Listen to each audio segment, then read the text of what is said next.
আজ এসেছি দশকর্মার দোকানে কিছু পুজোর সামগ্রী কিনতে। সামনেই গৃহপ্রবেশ, তবে আমার বাড়ির নয়, আমার দিদির বাড়ির।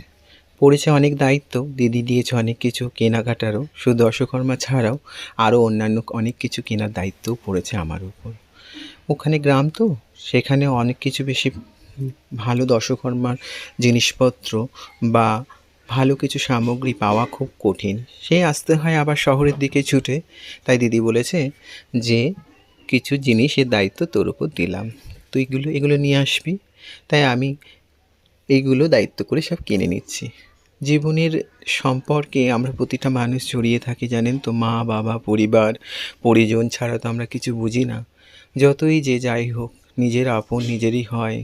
অনেক সময় অনেক দুঃসম্পর্কের মানুষও অনেক বেশি কাছের বা প্রিয়জন হয়ে ওঠে ঠিকই, কিন্তু নিজের জন তো সবসময় নিজের কথাই ভাবে বলুন।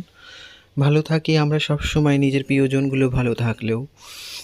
সবসময় চেষ্টা করি নিজেদের প্রিয়জনকে কীভাবে ভালো রাখবো, আরও বেশি তারা যাতে ভালো থাকে। ঠাকুরের কাছে প্রার্থনা করি নিজের পরিবার স্বজন ছাড়াও এই জগতে সবাইকে ভালো রাখো।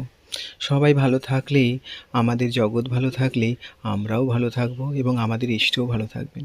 দেখেছেন এখন কত সুন্দর কুলোর ওপর কত রকম ডিজাইন করা। একসময় কুলো কিন্তু সাদামাটা পাওয়া যেত, সেটা তো আপনারাও জানেন। এখন সবই দশকর্মা জিনিসগুলো বেশ হয়ে উঠেছে ফ্যান্সি জানেন, অনেক রকম কিছু দেখা যায় এবং দশকর্মার দোকানগুলো হয়ে উঠেছে বেশ সাজানো গোছানো। এবং পাওয়া যায় না এমন কিছু নয়, এই দশকর্মার দোকানেও অনেক কিছু পাওয়া যায় এবং আপনি যা চাইবেন তাই পাবেন। কিন্তু ভীষণ দাম জানেন, অনেক দাম, এক একটা জিনিসের অনেক দাম। এবং এগুলো মনে হচ্ছে যে যেন আমাদের নিত্য প্রয়োজনীয় জিনিসপত্রগুলোর থেকেও অনেক বেশি দামি। যাই হোক, তো আপনারা কেমন আছেন একটু জানাবেন, আপনাদের কেমন লাগছে আমার শর্টসটা সেটা জানাবেন।